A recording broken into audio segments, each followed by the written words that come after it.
Olá amigos, sejam bem-vindos a mais um programa.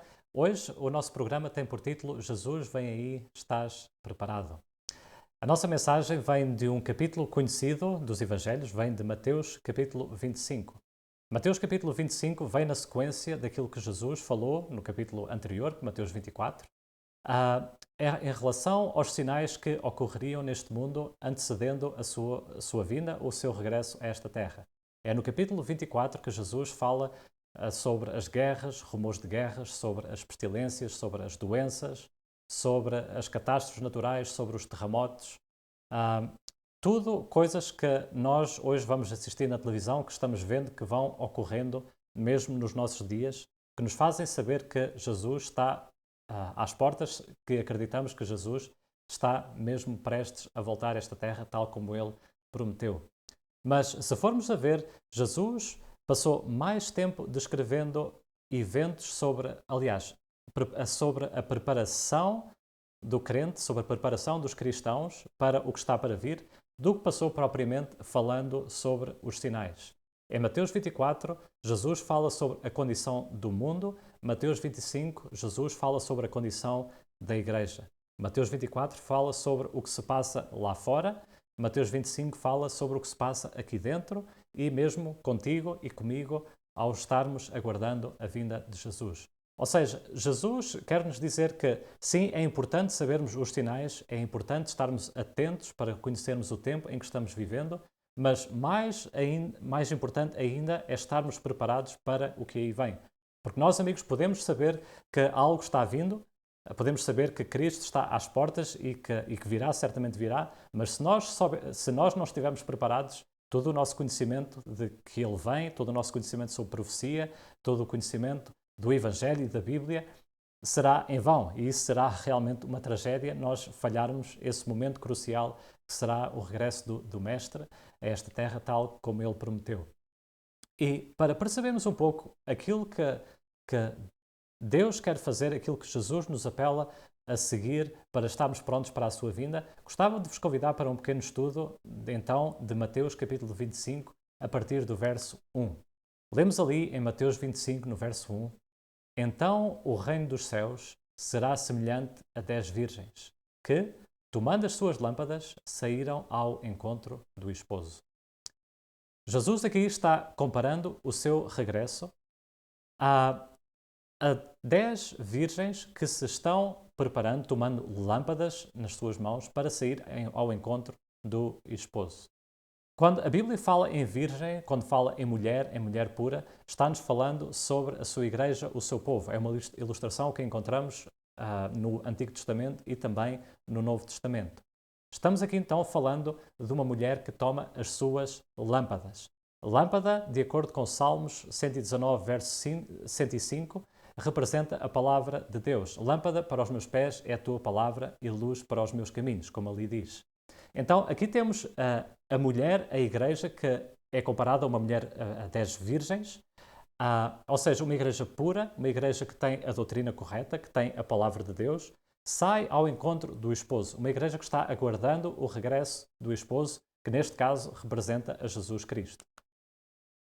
Mas diz-nos lá que 5 delas eram prudentes e 5 eram loucas.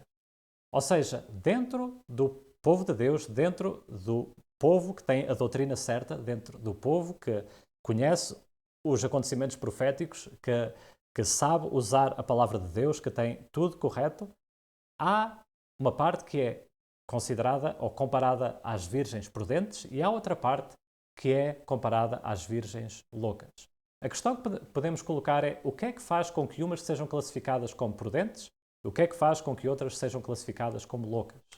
Nós lemos no versos 3 e nos versos 4. As loucas, tomando as suas lâmpadas, não levaram azeite consigo, mas as prudentes levaram azeite em suas vasilhas com as suas lâmpadas.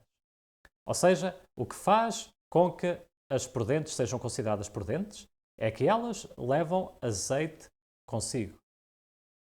Ok? Mas as loucas tomam as lâmpadas, mas não tomam o azeite consigo. Ou seja, o ter azeite e o não ter azeite é o fator crucial que divide as loucas das chamadas prudentes. Okay? Diz-nos depois, nos versos 5 e 6, e tardando o esposo, tosquenejaram todas e adormeceram. Mas à meia-noite ouviu-se um clamor. Aí vem o esposo, saí-lhe ao encontro. Ou seja, vejam a condição da igreja. Diz-nos que todas tosquenejaram, ou seja, as sábias, as prudentes e também as loucas. Todas tosquenejaram, todas adormeceram. É esta a condição da igreja, mesmo antes da vinda de Jesus. Mas à meia-noite ouve-se um clamor, aí vem o esposo, saí-lhe ao encontro. Agora, o que eu gostaria de ver convosco é este aspecto do azeite. Okay? Como é que as virgens prudentes se prepararam e como é que as virgens loucas foram achadas em falta? Porque, afinal de contas, ambas serão encontradas a dormir quando Cristo vem, mas as virgens loucas terão tomado providências antes, terão uma preparação que é comparada ao ter as lâmpadas com a vasilha cheia de azeite. Gostaria de ler para vós o que temos no livro Parábolas de Jesus, página 225. Não podemos estar prontos para encontrar o Senhor, acordando ao ouvir o brado, aí vem o esposo, e então tomar nossas lâmpadas vazias para enchê-las. Não podemos viver apartados de Cristo aqui e ainda assim estar aptos para a sua companhia no céu. Ou seja, é como se alguém que não pratica desporto, por exemplo, decidisse de repente ir correr a maratona no dia seguinte.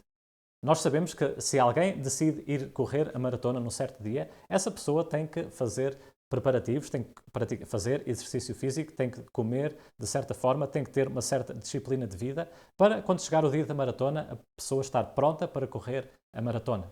Quando chega o dia da maratona, já é tarde demais para a pessoa que não se preparou para, de repente, ficar apta a correr a maratona. Da mesma forma, então, aqui nos é dito que quando vem o clamor, aí vem o Senhor, aí vem o esposo, já é tarde demais para as virgens loucas se prepararem. Aqui este texto de Parábolas de Jesus, página 225, diz-nos também, então, que não podemos viver apartados de Cristo aqui e ainda assim estar aptos da sua companhia no céu. Ou seja, se nós que estamos habituados, imaginem, estamos habituados a certos tipos de vida, certos tipos de consumos, seja de mídia, seja de programas de televisão, seja de música, tipos de comida, coisas que fazemos aqui que sabemos que não estão de acordo com a vontade de Deus, não estão de acordo com as Escrituras, com os seus princípios. Se nós, estando habituados a essas coisas, de repente fôssemos colocados no céu, o céu para nós, na realidade, seria um inferno, porque não estávamos aptos a viver naquela realidade, naquela atmosfera. Vejam só. Então, todas aquelas virgens se levantaram e prepararam as suas lâmpadas. Ou seja, quando vem o clamor, aí vem o esposo, todas elas pegam nas suas lâmpadas e querem se preparar. Todas elas pegam na lâmpada da palavra de Deus, começam a querer estudar e começam então finalmente a querer fazer os preparativos de última da hora para a chegada do esposo. Vejam só, Profetas e Reis, página 320. Os cristãos devem estar se preparando para aquilo que logo irá cair sobre o mundo como terrível surpresa. E esta preparação deve ser feita como? Mediante diligente estudo da palavra de Deus e pelo levar a vida na conformidade com os seus preceitos.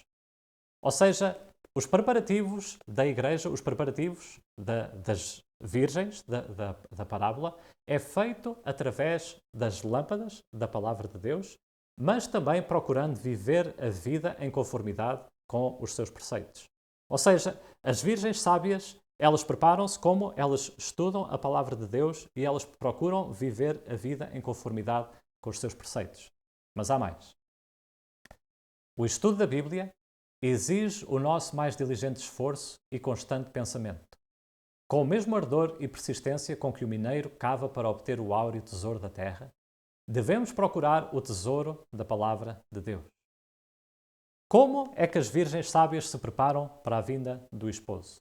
Como é que tu e eu, como cristãos, vivendo às portas da vinda de Jesus, nos devemos preparar? Nós devemos nos preparar tomando as lâmpadas, tomando a palavra de Deus, mas estudando-as com o propósito de buscarmos tesouros, assim como o mineiro vai procurar um tesouro na terra. E nós sabemos que o mineiro, para procurar o tesouro, ele não vai à superfície, não passa com a mão tirando o pó e buscando tesouros assim à superfície. Todos nós sabemos que os tesouros se encontram em profundidade e leva tempo, leva esforço, leva dedicação para poder encontrar esses tesouros.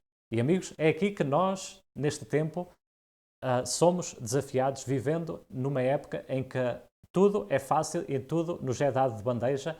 Na época de fast food, em época das conexões internet rápidas, em tempos em que tudo é fácil, viagens são rápidas, temos tudo num instante, é neste contexto que torna extremamente difícil e complexo e um desafio para o cristão poder realmente se preparar, porque é-nos dito que para buscarmos os tesouros da palavra de Deus requer esforço, requer dedicação, e a palavra de Deus não é fast food. Na realidade, a palavra de Deus satisfaz-nos, traz-nos nutrientes, traz-nos vida espiritual, mas nós sabemos que para comermos e termos vida, temos que comer, mastigar e assimilar bem para que aquela comida possa trazer nutriente e nos possa dar força e vida espiritual.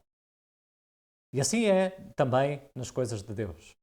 No estudo diário, o método de estudar versículo por versículo é muitas vezes o mais eficaz.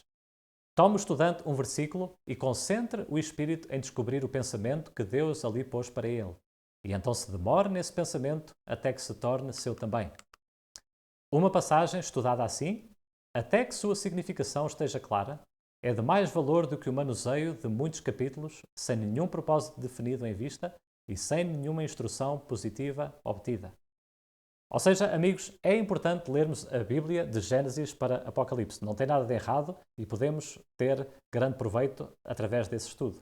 Mas mais eficaz e mais produtivo do que estudar de capa a capa a Bíblia é tomarmos versículo por versículo e buscarmos com a ajuda do Espírito Santo qual é o pensamento que Deus pôs naquele versículo para nós. Ao buscarmos uma promessa, ao buscarmos ler Salmos ou lermos outros livros das Escrituras, pedirmos ao Senhor em oração qual é o pensamento que Deus colocou naquele verso para mim. Como é que aquilo se aplica para mim nos dias que correm? Como é que aquilo se aplica para aquilo que eu estou vivendo hoje? E é assim, amigos, que as virgens sábias e prudentes, é assim que elas tomam as suas vasilhas, as suas lâmpadas e tomam também o azeite. Vejamos só o que nos é dito aqui no Grande Conflito, página 593. Pessoa alguma, ou seja, ninguém, a não ser os que fortaleceram o espírito com as verdades da Escritura, poderá resistir no último grande conflito. A toda alma virá a inquiridora prova.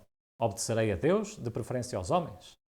A hora decisiva está mesmo agora às portas. Então estão nossos pés firmados na rocha da imutável palavra divina? Estamos preparados para permanecer firmes em defesa dos mandamentos de Deus e da fé de Jesus? Amigos, não nos enganemos a nós mesmos. Nós não podemos correr amanhã a maratona se não estamos preparando para a maratona nos dias antes. Da mesma forma, nós não vamos estar preparados para o que aí vem se nós não estamos estudando a palavra de Deus hoje e procurando obedecer aos seus preceitos, agora que estamos vivendo em tempos de paz e em tempos de liberdade religiosa. Amigos, se nós não somos obedientes aos mandamentos de Deus em tempos de liberdade religiosa, não nos enganemos nós mesmos pensando que vamos ser obedientes ou tornar-nos obedientes quando a liberdade religiosa for removida, quando houver perseguição àqueles que procuram obedecer aos mandamentos de Deus. Agora, amigos, é o tempo de preparação, é o tempo de nos prepararmos como? Estudando a palavra de Deus e com a ajuda do Espírito Santo, procurando viver a vida em conformidade àquilo que Ele nos pede. É-nos dito que na hora mais escura é na hora em que os filhos de Deus se vão revelar. O texto diz-nos que é à meia-noite que vem o alto clamor. Nós sabemos que a meia-noite pode simbolicamente representar a hora mais escura do dia. E é isso que na realidade nos diz no livro Parábolas de Jesus também. Diz-nos que a vinda do esposo foi à meia-noite, a hora mais tenebrosa. Vejam só, assim a vinda de Cristo será no período mais tenebroso da história deste mundo. A escuridão do falso conceito acerca de Deus é que está envolvendo o mundo. Os homens estão perdendo o conhecimento de seu caráter e este tem sido o mal compreendido e mal interpretado. Neste tempo, deve ser proclamada uma mensagem de Deus, uma mensagem de influência iluminante e capacidade salvadora. O caráter de Deus deve tornar-se notório e deve ser difundida nas trevas do mundo a luz de sua glória, a luz de sua benignidade, misericórdia e verdade. Amigos, é na hora mais escura, na hora mais tenebrosa da história da Terra, em que a promessa de Isaías, capítulo 60, versos 1 e 2, vai se cumprir. É quando Deus disse: levanta-te, resplandece, porque já vem a tua luz e a glória do Senhor vai nascendo sobre ti. Porque eis que as trevas cobriram a terra e a escuridão os povos, mas sobre ti o Senhor virá surgindo e a sua glória se verá sobre ti. Será na hora mais escura, na hora de maiores trevas que vão circundar este planeta, será nessa hora que os filhos e filhas de Deus vão resplandecer. Será nessa hora em que as virgens sábias vão resplandecer, se vão levantar, vão acordar e vão levar a mensagem a este mundo na forma do chamado alto clamor. Será na hora mais escura da história desta terra que Deus te vai querer usar como luz, como astro para brilhar, para guiar outros no caminho da salvação, para preparar para a vinda do esposo. Mas amigos, a tragédia é que nesta hora, nesse momento, será tarde demais para as virgens loucas se prepararem. As virgens loucas procrastinaram, adiaram para amanhã decisões que deviam ter tomado hoje. As virgens loucas consideraram mais importante os afazeres desta vida. Certamente coisas importantes, talvez como estudos, como trabalho, como carreira, como família, tudo coisas boas e tudo coisas pelas quais o cristão se deve preocupar. Mas as virgens loucas negligenciaram colocar em primeiro as primeiras coisas. Buscar, estudar a palavra de Deus. Buscar o Espírito Santo para capacitar a obedecer e a seguir tudo aquilo que a palavra de Deus revela. E então, quando vem o clamor, aí vem o esposo, as virgens loucas então vão buscar a palavra, vão buscar a vasilha, vão procurar estudar, vão procurar fazer os preparativos de última da hora, mas a tragédia é que será tarde demais para elas se prepararem. Diz-nos lá em Mateus 25, nos versos 10 e 11, que tendo elas ido comprá-lo, chegou o esposo. E as que estavam preparadas entraram com ele para as bodas e fechou-se a porta. E depois chegaram também as outras virgens, dizendo: Senhor, Senhor, abre-nos. E ele respondendo disse: Em verdade vos digo, não vos conheço. Que tragédia, amigos! Estas palavras são ditas não a pessoas que viveram uma vida negligenciando as coisas de Deus, ou a alguém que nunca quis saber das coisas de Deus, a alguém que nunca foi à igreja. Não. Estas palavras vão ser ditas a pessoas que foram à igreja, a pessoas que talvez tenham tido cargos na igreja, a pessoas que talvez até soubessem explicar doutrina ou profecia, mas que, por alguma forma, negligenciaram os preparativos, prepararem-se para a vinda do esposo e só começaram a preparar-se devidamente já quando era tarde demais. Vejam só as palavras de Jesus. Eu não vos conheço. Que tragédia, amigos! O Jesus de quem essas pessoas cantaram na igreja, o Jesus de quem essas pessoas ouviram falar na escola sabatina, o Jesus de quem elas talvez tenham pregado, talvez quem tenham ouvido, é o mesmo Jesus que vai dizer: não vos conheço. O que é que faz com que Jesus diga não conheço às virgens loucas? Nós vimos que não têm azeite, não têm o Espírito Santo, não buscaram conformar as suas vidas à palavra escrita, ou não puseram as coisas de Deus em primeiro lugar, não passaram tempo com Deus, não o conhecem por resultado e Jesus também não os conhece. Vejam o que nos diz nos seguintes versos. 2 Tessalonicenses, capítulo 1, versos 6 a 8. É justo diante de Deus que dê em paga tribulação aos que vos atribulam, e a vós que sois atribulados, descanse conosco. Quando se manifestar o Senhor Jesus, desde o céu, com os anjos do seu poder como labareda de fogo, tomando vingança dos que não conhecem a Deus e dos que não obedecem ao Evangelho de nosso Senhor Jesus Cristo. Vejam só duas coisas que vão uma junta com a outra. Não conhecem a Deus e não obedecem ao Evangelho. Ou seja, aqueles que no final estarão perdidos porque não conhecem a Deus, não obedecem ao Evangelho. Ou seja, é possível a pessoa fazer parte da igreja verdadeira, é possível a pessoa ter a doutrina certa, mas se a pessoa não tem um relacionamento com Deus, não obedece ao Evangelho, não põe em prática aquilo que vai aprendendo, se não passa tempo buscando as pérolas da palavra, procurando ter este relacionamento com Deus, essa pessoa acaba por ficar perdida porque não conhece a Deus, Deus não o conhece e também, claro, a pessoa não obedece ao Evangelho. Diz-nos mais também de Mateus capítulo 7, versos 21 ao 23. É Jesus que fala aqui: nem todo o que me diz Senhor, Senhor entrará no reino dos céus, mas aquele que faz a vontade do meu Pai que está nos céus. Muitos me dirão naquele dia: Senhor, Senhor, não profetizamos nós em teu nome, e em teu nome não expulsamos demónios, e em teu nome não fizemos muitas maravilhas? E então lhes direi abertamente: nunca vos conheci. Apartai-vos de mim, vós que praticais a iniquidade. Ou seja, trazendo isto para os dias de hoje, haverão muitos que estarão naquele dia batendo às portas, vão dizendo: mas Senhor, não preguei eu sermões maravilhosos, não dei eu somas maravilhosas para a igreja, não ajudei eu na escola sabatina, não fiz eu programas para as crianças. Jesus dirá: nunca vos conheci. Porquê? Apartai-vos de mim, vós que praticais a iniquidade. Ou seja, o não conhecer a Cristo e o não praticar as obras correspondentes, o não seguir aquilo que Deus fala na sua palavra, faz com que as virgens loucas sejam deixadas de fora naquele dia. E amigos, que grande tragédia isso será. Amigos, é esta a hora de nos prepararmos para o que está vindo. Vejam só o que nos diz também em 1 de João, capítulo 2, versos 3 e 4. E nisto sabemos que o conhecemos, se guardarmos os seus mandamentos. Aquele que diz, eu conheço, e não guarda os seus mandamentos, é mentiroso e nele não está a verdade. Novamente, aqui temos, conhecer a Deus vai lado a lado, de mão com guardar os mandamentos. Okay? Então, amigos, a pergunta é, aquilo que tu tens aprendido, será que o estás colocando em prática? Ou estás tu esperando por melhores dias ou por melhores circunstâncias para finalmente começares a obedecer ou a seguir aquilo que Deus te tem mostrado?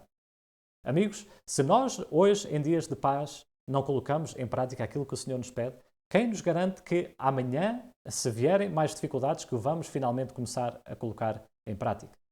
Deus está-te dando uma oportunidade a ti e a mim hoje para buscarmos ao Senhor como aquele mineiro busca as pérolas, de pegarmos a palavra de Deus, de começarmos o nosso dia buscando as pérolas da palavra de Deus. Não tem que ser capítulos sem fim, dos quais não vamos tirar nada, mas, como vimos há pouco, basta um verso. Passar tempo naquele verso. O que é que aquele verso diz para mim? E, acima de tudo, aqueles ensinamentos que ali tem, procurarmos, com a ajuda de Deus, colocarmos em prática. O Espírito de Deus é aquele que nos dá a capacidade para obedecermos. E nós, ao obedecermos à palavra de Deus, ao termos esta comunhão com Ele, estudar a sua palavra, de vermos aquilo que Ele nos tem a dizer, de colocar em prática, a nossa vida espiritual vai crescendo e vamos nos preparando pouco a pouco para a hora de escuridão que aí vem, porque naquela hora, aquele que estiver assim preparado estará pronto para se levantar e para sair com as suas vasilhas para proclamar o alto clamor, a última mensagem de misericórdia para este mundo, que finalmente preparará um povo para a vinda de Jesus. Amigos, é por isso que a palavra de Deus nos diz também em Oseias, capítulo 6, versos 1 a 3. Vinde, tornemo-nos para o Senhor, porque Ele despedaçou e nos sarará. Fez a ferida e a ligará. Depois de 2 dias nos dará a vida, ao 3º dia nos ressuscitará e viveremos diante dele. Conheçamos e prossigamos em conhecer o Senhor. Como a alva será a sua vinda, será a sua saída, e ele a nós virá como chuva serôdia carrega a terra. Amigos, agora é o tempo de procurarmos conhecer ao Senhor. Agora é o tempo de colocarmos as primeiras coisas em primeiro lugar. Amigos, a carreira, a casa, o trabalho, os estudos, a família, tudo coisas importantes, tudo isso significará pouco ou nada naquele dia se nós não estivermos preparados. Deus nos pede hoje, amigos, para pegarmos a sua palavra e para buscarmos conhecer a Deus. Buscarmos conhecer a Ele como uma pessoa real, uma pessoa que opera, uma pessoa que é fiel àquilo que promete e um Deus que não somente operou no passado, mas que as maravilhas que Ele fez no passado pode também fazer hoje, no presente, na tua vida. Meu Deus, meus amigos, este é o Deus que tu deves conhecer, é o Deus que eu também devo conhecer. Porque Deus, no final, terá um povo. Diz-nos em Apocalipse 18, no verso 1, e depois destas coisas, vi descer do céu outro anjo, que tinha grande poder, e a terra foi iluminada com a sua glória.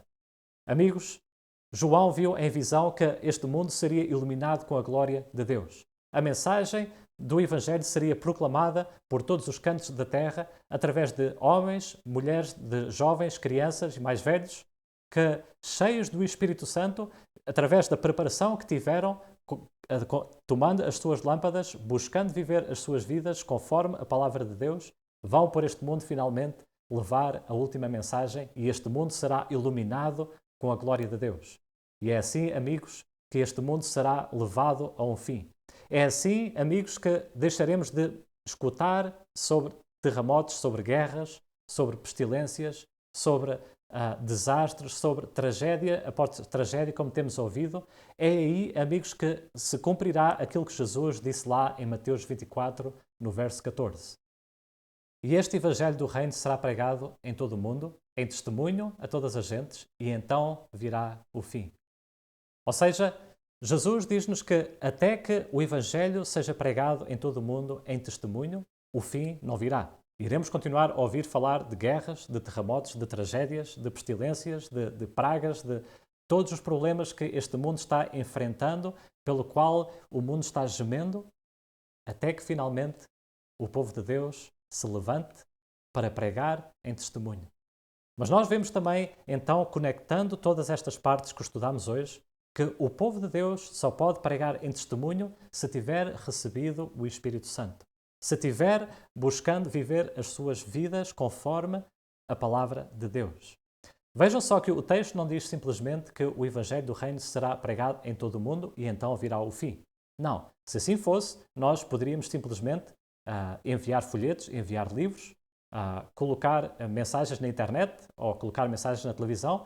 Todas essas coisas são importantes e fazem parte da obra, certamente. Mas a obra vai ser terminada quando o Evangelho for pregado em testemunho.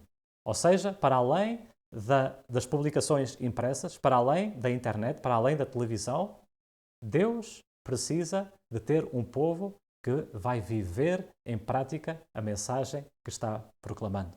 E é por isso que as virgens loucas vão ser as únicas que vão estar preparadas quando houver o clamor, aí vem o esposo. Porquê? Porque elas leem, estudam a palavra de Deus e com a ajuda, com o poder do Espírito Santo, procuram viver a sua vida em conformidade, de acordo com aquilo que vão aprendendo. E é esse povo que finalmente vai levar a mensagem por este mundo e que vai trazer finalmente o fim de todas as coisas para que Jesus possa regressar. Amigos, Jesus está quase a regressar.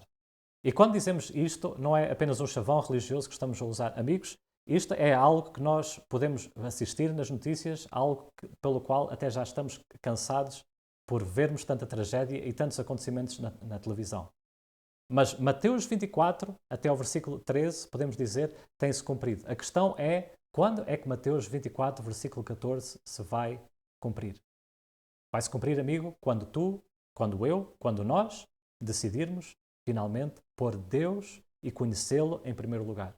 Quando decidirmos começar os nossos dias, não com o trabalho, não com a nossa agenda, mas começarmos os nossos dias de joelhos na palavra de Deus. Tomando um versículo, tomando dois, tomando um pouco, mas digerindo aquilo com a ajuda do Espírito Santo e com o seu poder, com a sua ajuda, procurando colocar aquilo em prática. E ao vivermos assim, amigos, com o poder do Espírito Santo, Deus vai nos capacitar para estarmos prontos para aquele momento difícil, para aquele momento de trevas que vai vir sobre esse mundo, porque será finalmente a oportunidade para os astros de Deus brilharem, para serem como as estrelas no céu bem escuro, na hora mais escura que este mundo vai enfrentar.